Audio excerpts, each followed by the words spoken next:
Hello साथियों, आप सभी का दोस्तों बहुत बहुत स्वागत है पीएसपी ऑनलाइन क्लासेज के यूट्यूब चैनल पर। दोस्तों पीटीटी का एग्ज़ाम आ चुका है और हमारे दोस्तों राजस्थान जीके के और इंडिया जीके इस क्लास के अंदर इंडिया जीके का सबसे महत्वपूर्ण क्वेश्चन जो बार बार रिपीट हो रहे हैं एग्ज़ाम के अंदर वो करवाने वाला हूँ। दोस्तों एक बार इस क्लास को शुरू से लेकर अंत तक ज़रूर देखिएगा। सारे स्टूडेंट से रिक्वेस्ट है, अगर चैनल पर नए हो चैनल को सब्सक्राइब कर लीजिए, वीडियो को लाइक कर दीजिए और शेयर कर दीजिए। तो पहला क्वेश्चन आपके स्क्रीन पर, यूनिसेफ की स्थापना किस वर्ष की गई थी? यूनिसेफ दोस्तों उसकी स्थापना किस वर्ष की गई थी? 1946, 1944, 1942 और 1940। यूनिसेफ है ना, उसकी स्थापना किस वर्ष की गई थी ये बताना है आपको। राइट आंसर, वह राइट आंसर होगा दोस्तों आपकी 1946 के अंदर दोस्तों इसकी स्थापना की गई थी यूनिसेफ की। नेक्स्ट क्वेश्चन, लेटेराइट मिट्टी में समृद्ध होता है कैल्शियम, आयरन, मैग्नीशियम, फॉस्फोरिक। लेपे लेटेराइट मिट्टी है ना, उसके अंदर क्या समृद्ध होता है दोस्तों? सबसे ज़्यादा क्या होता है उसके अंदर? सबसे ज़्यादा दोस्तों आयरन होता है। ऑप्शन नंबर बी इसका राइट हो जाएगा। नेक्स्ट क्वेश्चन आपके स्क्रीन पर, निम्नलिखित में से कौन सा शासक चोल वंश से संबंधित है? स्कंदगुप्त, हर्षवर्धन राजा, राजा प्रथम, कनिष्क।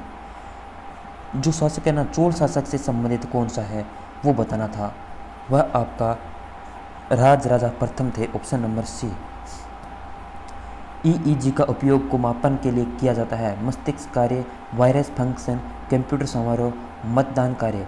ईईजी का उपयोग किसको मापने के लिए कार्य किया जाता है ये बताना है दोस्तों। ईईजी का कार्य है वो मस्तिष्क कार्य करने के लिए कार्य किया जाता है। ठीक है, ऑप्शन नंबर ए। निम्नलिखित में से किस शासक को तंजावुर शहर के निर्माण और देवी निसुम्भुसुधिनी का मंदिर बनाने का श्रेय दिया जाता है? विजयालय, राजेंद्र, विजयालय या राजा राज। दोस्तों ये क्वेश्चन सेम रिपीट हो गया, आंसर कोई नहीं दोस्तों, आप बताइए। क्वेश्चन नंबर 5 का राइट आंसर वह है दोस्तों विजयालय। ऑप्शन नंबर ए इसका राइट हो जाएगा। निम्नलिखित में से कौन सा पानी में घुलनशील विटामिन है? Vitamin B, vitamin C, vitamin B और सी, विटामिन सी और डी। दोस्तों भैंस गई पानी में, इस ट्रिक से याद कर सकते हो। भैंस यानी बी और सी विटामिन है वो पानी में घुलनशील है, इसलिए विटामिन बी और सी। ऑप्शन नंबर सी राइट हो जाएगा 6 क्वेश्चन का। ठीक है, नेक्स्ट क्वेश्चन आपकी स्क्रीन पर, निम्नलिखित में से कौन सी नदी दक्षिण भारत में प्रसिद्ध तिरुतनी से होकर बहती है? वैगई, पालर, कावेरी नदी। कौन सी नदी है? नंदी। कौन सी नदी है जो दक्षिण भारत की प्रसिद्ध तीर्थ स्थान तिरुतानी से होकर बहती है? वह नदी है आपकी नंदी। ऑप्शन नंबर डी हो जाएगा राइट। चलिए दोस्तों नेक्स्ट क्वेश्चन आपके स्क्रीन पर, एक मिनट दोस्तों। चलिए, चंद्रयान सेकंड का क्या हाल था दोस्तों? कितना वजन था? 2879 kg, 3249, 2379, 2549। चंद्रयान सेकंड का कुल कितना वजन था ये पूछा है दोस्तों क्वेश्चन में। वह था दोस्तों 2379 kg किलो। Option number C. चलिए, निम्नलिखित में से कौन सा दर्रा लद्दाख श्रेणी पर स्थित है? जोजिला पास, बनिहाल पास, होटोला पास, खारगुन दुगला पास। दोस्तों कौन सा दर्रा है वो लद्दाख की श्रेणी पर स्थित है ये बताना है इस क्वेश्चन में। इसका राइट आंसर होगा खारदुंग ला पास दर्रा, ये है लद्दाख की श्रेणी पर स्थित है। सरवती या शरावती नदी पर स्थित जलप्रपात कौन सा है? मुट्टी फॉल्स केरल, तेलियार जलप्रपात तमिलनाडु, बरेली पानी झरना उड़ीसा, जोग फॉल्स कर्नाटक। कौन सा है वो सरवती नदी पर स्थित जलप्रपात है? फटाफट से बताओ दोस्तों। क्वेश्चन नंबर 10 का वह है Jog falls Karnataka. Option number D हो जाएगा इसका राइट। पंडित बिरजू महाराज किसके क्षेत्र के एक प्रतिष्ठित व्यक्ति है? शास्त्रीय संगीत गायक, तबला वादन, शास्त्रीय नृत्य, साहित्य। पंडित बिरजू महाराज किसके क्षेत्र में एक प्रतिष्ठित व्यक्ति है? वह दोस्तों ऑप्शन नंबर सी शास्त्रीय नृत्य है। नेक्स्ट क्वेश्चन, निम्नलिखित में से किस संविधान संशोधन अधिनियम से किसी व्यक्ति के लिए 2 या अधिक राज्यों का राज्यपाल बनाना संभव होता है?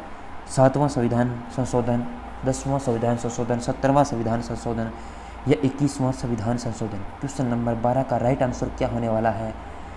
वह दोस्तों ऑप्शन नंबर ए 7वें संविधान संशोधन से दोस्तों एक राज्य के पाल को 2 राज्यों का राज्यपाल बनाया जा सकता है। यह संभव 7वें संविधान से। Option number A. चीन में दुनिया का सबसे लंबा मानव निर्मित जलमार्ग कुरिनत कैनाल कील नहर, सुजो नहर, ग्रांड नहर दोस्तों कौन सी है चीन की सबसे लंबी मानव निर्मित जल मार्ग? वह दोस्तों ग्रांड नहर है, वह है दोस्तों सबसे बड़ी चीन के अंदर मानव निर्मित जल मार्ग। निम्नलिखित में से किस चित्रकला शैली को मिथिला कला के नाम से भी जाना जाता है? कलमकारी, मधुबनी, फड़ों, चेरियाली। किस चित्रकला को मिथिला कला के नाम से भी जाना जाता है? वह है दोस्तों ऑप्शन नंबर बी, मधुबनी। ठीक है, चलिए नेक्स्ट। शंकर जो 8वीं शताब्दी में केरल में पैदा हुए थे, सबसे प्रभावशाली दार्शनिकों को में इसे एक थे। ये एक क्या थे? वकील थे। नयनार का मार्ग, अलवरो का मार्ग, अद्वैत का मार्ग, बुद्ध का मार्ग। तो शंकर जो 8वीं शताब्दी के अंदर पैदा हुए थे वो प्रभावशाली दर्शकों में से एक थे, एक वकील। दोस्तों क्या थे दोस्तों? फटाफट से क्वेश्चन में आंसर आने दीजिए सारे स्टूडेंट। इसका राइट आंसर होगा आपका सी, अद्वैत का मार्ग। ठीक है, चलिए। निम्नलिखित में से किस भारत का फ्लैगमैन कहा जाता है? पृथ्वीराज रूपन, गिरीश चंद्र चतुर्वेदी, रिपुदमन बेवलिक, रवि रंजन। दोस्तों फ्लैगमैन है वो किसे कहा जाता है? वो कहा जाता है रिपुदमन बेवलिक को। नेक्स्ट, 1955 में एक समिति जिसमें करवे समिति कहा जाता है वह किस से संबंधित था? भारी उद्योग क्षेत्र का विकास करना, ग्राम एवं लघु उद्योगों का विकास करना, राष्ट्र के शहरी उद्योगिक क्षेत्र का विकास करना या आईटी उद्योगों का विकास करना। ये किस से संबंधित था दोस्तों? 1955 में एक समिति जिसे करवे समिति कहा जाता है जिसका संबंध किस से था? वह था दोस्तों ग्राम एवं लघु उद्योग का विकास करना, ऑप्शन नंबर बी। चलिए नेक्स्ट। कच्ची घोड़ी नृत्य किस राज्य में स्थित है? मध्य प्रदेश, राजस्थान, पंजाब, हरियाणा। कच्ची घोड़ी नृत्य है वो किस राज्य के अंदर स्थित है? वह राजस्थान के अंदर स्थित है, ऑप्शन नंबर बी। नेक्स्ट, किस देश में जनसंख्या विशेषज्ञों का कहना है कि भारत जल्द ही दुनिया का सबसे अधिक आबादी वाला बन सकता है देश? किस देश के? चीन, नेपाल, बांग्लादेश, जापान। दोस्तों ये चिंता दोस्तों चीन को है, इसलिए चीन के वैज्ञानिक कह रहे हैं। किस नदी को सिंगी खबन के नाम से जाना जाता है? गंगा, ब्रह्मपुत्र, सिंधु, गंगोत्री। किस नदी को सिंगी खबन के नाम से जाना जाता है? वह कौन सी नदी है? वह दोस्तों आपकी सिंधु नदी है, ऑप्शन नंबर सी। नेक्स्ट, निम्नलिखित में से कौन सा राष्ट्रीय उद्यान पूर्वी हिमालय उपक्षेत्रों से संबंधित बड़ा संरक्षित क्षेत्र है? बांदीपुर राष्ट्रीय उद्यान, काबुल लामजो राष्ट्रीय उद्यान। दोस्तों इंग्लिश में चेक कर लेना, सही इंग्लिश में भी गलत है और हिंदी में।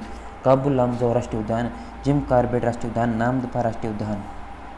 ठीक है, जिम कार्बेट दोस्तों है उत्तराखंड के अंदर, काबुल लामजो है वो कहाँ पर है दोस्तों? फटाफट से कमेंट करके बताइए।